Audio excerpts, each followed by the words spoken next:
How's the royal family? I pray that everyone is doing well.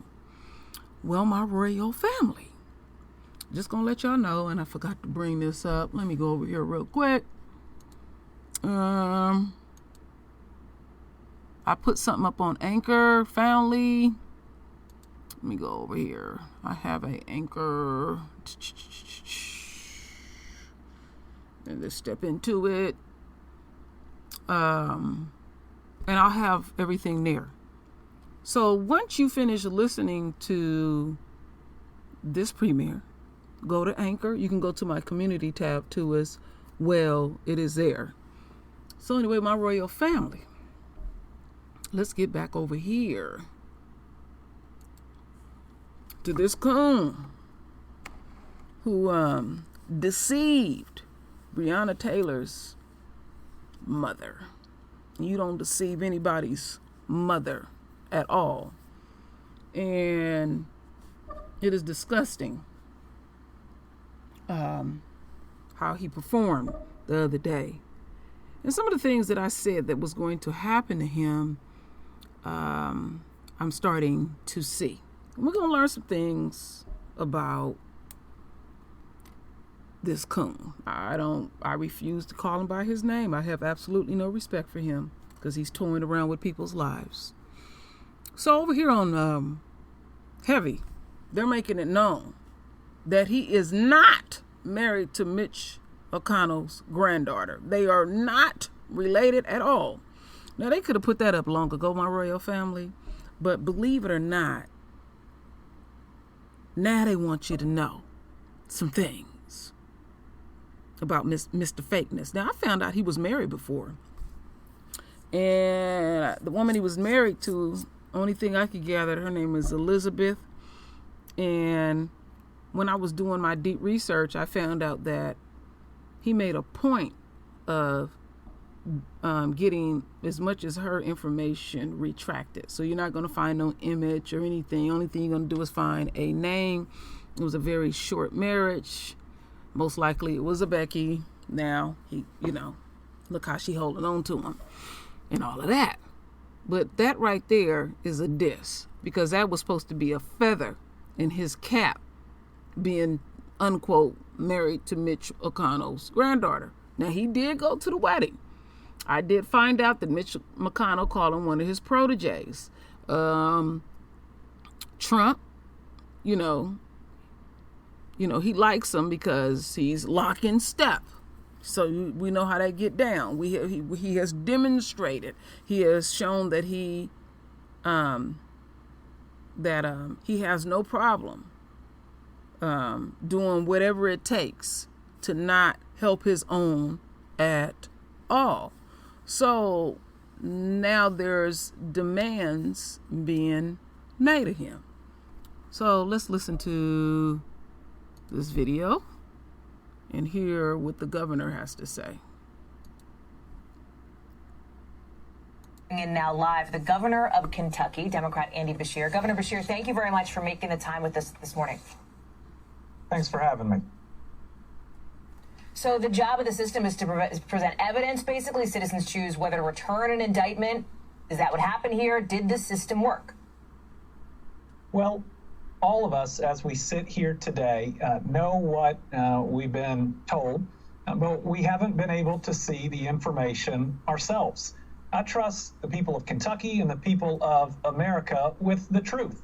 And I think now, especially since the Attorney General has determined not to pursue certain charges, it's time to post all the information, all the facts, all the interviews, all the evidence, all the ballistics, to truly let people look at the information.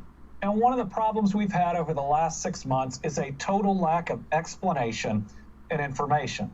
And the vacuum that's created there, our emotions, our frustrations, can truly fill that. It's time for people to be able to see the basic information, facts, and evidence, and to be able to come to their own conclusions about justice. I trust the people of Kentucky and America with the truth that lets them come to that conclusion. Governor, it seems at this point, at least, unlikely that any kind of revelation of those grand jury materials is going to happen because the AG's office has said that would, quote, compromise the federal investigation and violate a prosecutor's ethical duties. So let me ask you about the federal investigation. What are you hoping that leads to, and what conversations have you had with the FBI or the DOJ about a civil rights case here? Well, I don't think that posting the information that was gathered for a potential criminal case can harm a civil rights case, which is on the civil side. I do not believe that there are any issues, ethical issues for prosecutors. I am the former AG. Now that that potential case and direction is over, we have seen in other cases, even later in Ferguson, information being posted and significant evidence being posted. So I think it's time. The people deserve it. Put it out there and let them read and let them process. Again, trust our people and trust America with the truth and the facts. You used to be the Attorney General there. What is your confidence currently in the current Attorney General, Daniel Cameron, right now? Well, the Attorney General and I have had some disagreements. He's currently suing me in court to overturn every COVID restriction, including our mask mandate. But on this, what I want to see is the evidence. I don't want to argue with a prosecutor's or a grand jury's conclusion without actually knowing the facts myself. And I think that's what everybody wants. It creates a level of transparency that I think people don't just crave, they deserve. And again, when you don't have all those facts, for instance, the Attorney General described, and I did appreciate him describing 2 ballistics reports in detail. Well, since they've been described, let people see them and let people read them. And I know I've said it multiple times since we started talking, but just trust them with the truth. A few more questions for you. I know, Governor, for my day job for NBC News, I cover the White House and President Trump. I know that you've been in contact with the president this morning. I'm not sure if you heard, but he was out in an interview and called you a good guy. I'm wondering about your conversations with him. I'm curious if he has spoken Breonna Taylor's name to you. Well, we had a brief call last night where he wanted to call and check in. He said it looked like we had the right pieces in place in Louisville to ensure that people could express their First Amendment rights, but to do it safely. That was the primary extent of our conversation. Listen, anytime the president calls to check in, you do appreciate that call. Can you give us an update on the status of the police officers that were shot in Louisville? Have you been in touch with them? Do you have any more information on the suspect who is now in custody in that?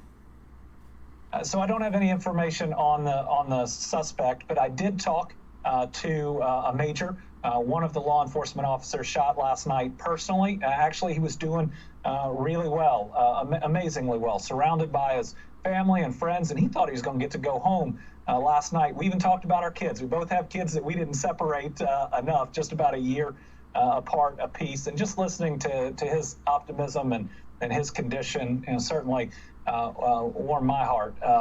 The other officer, I talked to his mother. He was going back in surgery. I've called again this morning. It appears that he is stable and is ultimately going to be okay. But let me just say that it shows you that one individual trying to do the wrong thing can mar a lot of people out there trying to do the right thing. And so I hope people will understand from a governor that is trying to listen, wants to hear, acknowledges systematic racism exists, wants to build a better world for my own kids and everybody else, that we still need law enforcement in place, in a place like Louisville to protect everyone. Because when I have militias and white supremacy groups coming into town at the same time, where any individual could want to cause harm to everybody out there, we've just got to make sure that people can give voice to their frustration while doing so safely. And so, it was a long night in Louisville last night. Yeah. We are rooting for a recovery for these 2 officers. And as we move forward, I just ask everybody, stay safe. Let's do this in a safe way. The whole world is listening right now. Yeah. So let's make sure that we're protecting one another. Governor, very quickly before I let you go, you mentioned the acknowledgement of systemic racism. Is it your view, do you believe that this indictment proves that systemic racism exists in Kentucky? Well, again, we haven't seen the information presented to any of these grand jurors, but systematic racism exists all across America, and we've got to acknowledge that. It exists in areas like healthcare, where in Kentucky, our Black and African American Kentuckians are dying at twice the rate that they make up of the population. And that's because of one reason, unequal access to health care that Dr. King talked about decades ago, and we didn't solve, and look at where we are right now.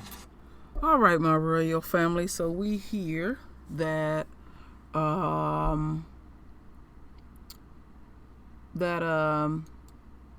this coon here is suing the governor because he's one of these assholes that really overall don't believe you're supposed to wear a mask. They just give you an insight. But he's just lock in step with Trump at the end of the day. Yes, we want to see those transcripts. We want to know, what did you feed the grand jury? You know, what did you suppress? And now he don't want that out because he wants to protect the integrity of the case. But did you conduct yourself with integrity? You showed that who you in lock and step with. But like I said, he will not elevate no higher.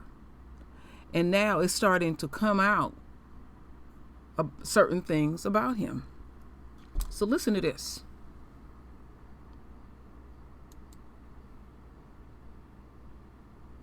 Right, so she's going to be overseeing some of those things. Some of those decisions will come her way. Let's talk about Breonna Taylor's family. They're in anguish. No one is being held responsible directly for her death. Ben Crump, and then you and I will talk. Here it is. Breonna Taylor's entire family is heartbroken, devastated, and outraged, and confused, and bewildered, just like all of us, as to what did Kentucky Attorney General Daniel Cameron present to the grand jury?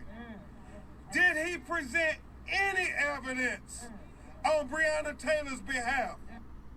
So the Attorney General, elections have consequences. The president gets to weigh in on all of that. This family is demanding that the Kentucky AG release a transcript of the grand jury proceedings relating to Breonna Taylor's death. The governor also says they should be released. What do you think? What's your take?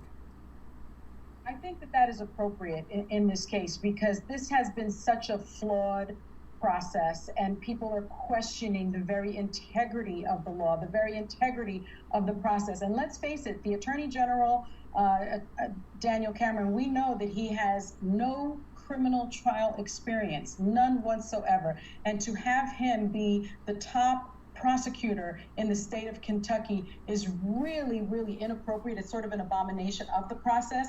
And he gave sort of selective information out at the press conference. It was, he released that information to the public. And I think that leads to sort of the misinformation that is being bandied about in the public discourse now. And it also leads to the fact that people are now not trusting the investigation. So in the spirit of transparency, now he has to, I think, release everything to the public, because we need to feel comfortable that the system works. We need to feel comfortable that justice did in fact occur, which is what he told everyone happened, that this was just, that this wasn't mob justice, but justice. And if that's the case, he has to release the transcripts.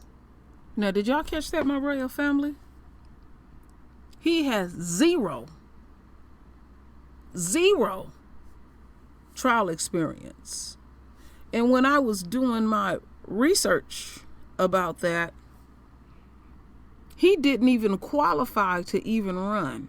But some kind of way they doctored it up, because they took this shit to court. He only has experience being a clerk for a judge. Basically, he pushing paper at the end of the day. But since that's McConnell's boy and that's Trump's boy, they wanted him. to do what he's doing now. And look, I found something here. Listen to this quickly. It's just 57 seconds. A judge says that Republican Attorney General candidate Daniel Cameron will appear on the November ballot. Capitol reporter Ryland Barton says a lawsuit claimed Cameron did not have the required years of experience for the office. Louisville resident Joseph Jackson filed the challenge last month, arguing that the 2 years Cameron spent as a clerk for a federal judge should not count as years spent as a practicing attorney. Jefferson Circuit Court Judge Barry Willett ruled against the lawsuit, saying that by Election Day, Cameron will have the requisite 8 years of experience required by the Kentucky Constitution. Cameron is a protege of Senate Majority Leader Mitch McConnell and worked for him between 2015 and 2017. If elected, Cameron would be the second African-American in state history to win a statewide election in Kentucky. Cameron's Democratic opponent in the race is Greg Stumbo, a former Speaker of the State House of Representatives who also served a 4-year term as Attorney General. I'm Ryland Barton in Frankfort. So they pushed that through because you heard what they said.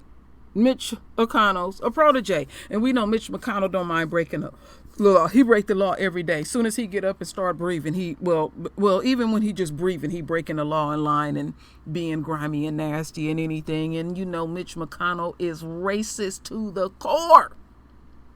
So in order for them to put him in place, he dangerous. He ain't supposed to be trusted at all. I mean, they got such a close relationship. This racist Mitch McConnell goes to his wedding? That's deep. But he wasn't claiming them to that extent, like, oh, hell no, he ain't married nobody in my family. You better get that shit out. But that speaks volumes. That speaks volumes. So, now, what I want to get into is how he deceived Breonna Taylor's mother. And we're going to hear from the family. So Breonna Taylor's aunt is going to read a statement that was put together by Breonna Taylor's mother. Standing here today, I'm going to represent my niece in her EMT jacket. I chose this just to have her be a part of us today. Also, I just want to shout out to our family. It's been a long 6 months, and it's been a wild roller coaster. Not only have we been out here fighting for justice for Breonna, but we are continuing to lose our family members to cancer, to COVID, to being murdered. And so my messages to you is just cry your tears, lift your head up, and keep stepping. I hear you, Bianca. And most of you know this has been emotionally, mentally, and physically draining for my sister. So I'm going to do the honor and read her thoughts after Daniel Cameron's decision. And I quote, "I never had faith in Daniel Cameron to begin with. Amen. I knew he was too inexperienced to deal with a job of this caliber. I knew he had already chosen to be on the wrong side of the law. The moment he wanted the grand jury to make the decision, what I had hoped is that he knew he had the power to do the right thing, that he had the power to start the healing of this city, that he had the power to help men over 400 years of oppression. What he helped me realize is that it will always be us against them, that we are never safe when it comes to them. Mattingly, in an email, called us animals and thugs. It's clear that that is the way that they will always see us. I was reassured Wednesday of why I have no faith in the legal system, in the police, in the law that are not made to protect us black and brown people. But when I speak on it, I'm considered an angry black woman. But know this, I am an angry black woman. I am not angry for the reasons that you would like me to be. That's right. I'm sorry. But angry because our black women keep dying at the hands of police officers and black men. Okay. Angry because our children are dying at the hands of police officers. And I'm angry because this nation is learning that our black women dying at the hands of police officers, and this is not okay. You can take the dog out of the fight, but you can't take the fight out of the dog. Say it again. For lack of better terms, bark bark for being the dog still standing to fight. Yeah. I knew Cameron would never do his job, but what I do know is that him and countless others will go to bed sleeping with Breonna's face, still hearing her say her name. That's right. Cameron alone didn't fail her, but it ended with the lack of investigation failed her. The officer who told a lie to obtain a search warrant failed her. The judge who signed the search warrant failed her. The terrorist who broke down her door failed her. The system as a whole has failed her. You didn't just rob me of my family, you robbed the world of a queen. A queen willing to do a job that most of us could never stomach to do. A queen willing to build up anyone around her. A queen who was starting to pave her path. I hope you never have to know the pain of knowing your child is in need and help and you're not able to give them. I hope you never hear the sounds of seeing someone cry and beg for your child to get help and she never receives help. Those cries was ignored. I hope you never know the pain of your child being murdered 191 days in a row. Tamika Palmer. I am so sorry. So sorry you gotta go through this. So sorry. It's unacceptable. But your family got your back. Yes. We're not going nowhere. We got your back. Until Freedom has your back. That's right. Lanita has your back. Ben has your back. Your daddy has your back. And guess what? This park. Yeah. These people that's out here stomping on these grounds has your back. That was powerful.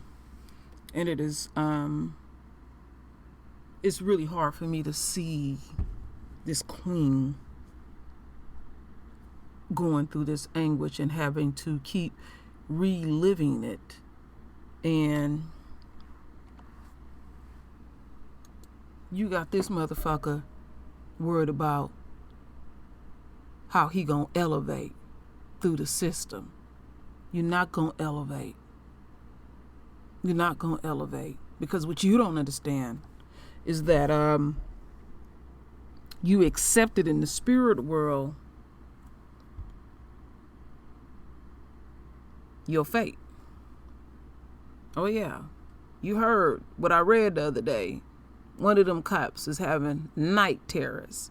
Him and his wife is up at 2 a.m, worried about shit. But you know, even with that, they still don't learn. And then the thing that I'm getting ready to show the royal family is going to disgust you.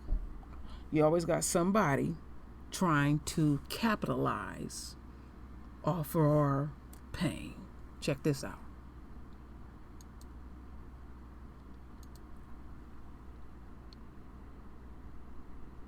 You just saw the entire panel on MSNBC went after the Attorney General of Kentucky, Daniel Cameron, for the crime of stating facts. So they attacked him. They called him, in their phrase, racially charged names because he deviated from the DNC's line. This kind of attack is everywhere now. What should we make of it? Candace Owens has borne the brunt of attacks like this for a long time. She's the author of the book Blackout, How Black America Can Make Its Second Escape from the Democrat Plantation. She joins us tonight. Candace, thanks so much for coming on. So you saw the Attorney General of Kentucky, and I think I'd be honest enough to say this even if I disagreed with him, certainly made a rational case for his position and a pretty traditionally American case, rioting is not justice. And then you see him attacked as a race traitor. What do you make of that? For me, it's absolutely infuriating to watch, and you are correct in saying that I've been on the receiving ends of the same sorts of attacks. And here's what's so fundamentally wrong and backwards about it, is that if you actually look at what they're saying and what the deeper implications are here, it's that there is a right way, a correct way, and a wrong way to be black. Meaning that you could look at me, Tucker, and say Candace Owens is black, and therefore I can assign a bunch of characteristics and expectations upon to her based on her skin color. Ironically, Tucker, that's the very definition of racism. And it's coming from the liberals who like to say that they see racism everywhere, but they can't recognize it when it's coming out of their own mouths. I've often said the Democrat Party has built almost a prototype of what it means to be a Black American. That prototype means a Black American must vote Democrat. You must react emotionally and not rationally and not pause to think. We must be faithful and abide by cultural icons, meaning we must worship the words and the advice of King LeBron James, as he's called, and Queen Beyonce. Queen Beyonce being the person, I will remind your listeners and viewers, who actually wrote a letter to hurry up the Attorney General in his investigation and said that she wanted her kind of justice delivered in the Breonna Taylor case. He did the right thing by ignoring her. He did the right thing by ignoring the various pressures coming from culture and the mainstream media. And for that, you're seeing him being socially lynched and stripped of his identity because he acted professionally and rationally. You know, this guy should be commended by both sides, and instead he's being attacked racially by the left. It's beyond belief in how patronizing it is, but it's also an attack on the most basic freedom of all, which is the right of every American to think for himself. That's my view. I disagree. I mean, that's the most American thing you can say, but they don't recognize that right. They don't. And what I get especially frustrated with, Tucker, is this kind of a thought process. It only exists, it's only placed upon Black Americans. You can't imagine a scenario where Joe Biden would say, if you don't vote for me, you ain't white. Right? It doesn't even sound right. Suddenly you're like, what are you talking about? You have to come to us with ideas and get us to see your perspective. But when it's Black Americans, they view it as proprietary. There is something proprietary about black skin to Democrats, and they get super angry at people that think independently, like myself, like the Attorney General, and like various other Black Americans who are waking up to this delusions. It just strikes me, kind of off topic, but this is a country in which Joy-Ann Reid of Harvard has a TV show and you don't. And that seems wrong to me. Now this bitch here, Lisa Cabrera had already showed the game that she playing because ain't nobody buying that little raggedy book that she got. You got a true nigga moment on the world stage. The Republican Party ain't fucking with you. And then you basically gonna ride on somebody else's coattail because y'all one in the same. You notice she didn't mention Breonna Taylor because she don't give a damn. Only thing she give a damn about is her immediate situation. Am I surprised? Not at all. But I will guarantee you this, my royal family, we will see less and less of her because she's been snubbed on the world stage. So she's inflicting more pain on herself because she gonna try to stay in their good graces. They ain't fucking with you. You ain't nothing but a form of entertainment. So I needed to show that to the royal family. So let's get back. No. Here. Right here. To do what you continue to do to the royal family. Deceive. At all costs. Not thinking that somewhere down the line you are going to have to atone. See, I'm showing you what a supporter, the enemy supporters, are willing to do.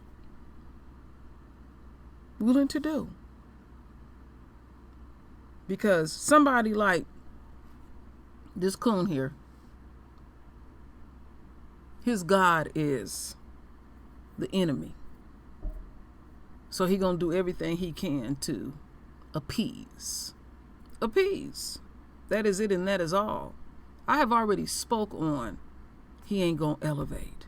But if you really, again, want to hear true royal, really spitfire about this coon, you gotta go to Anchor.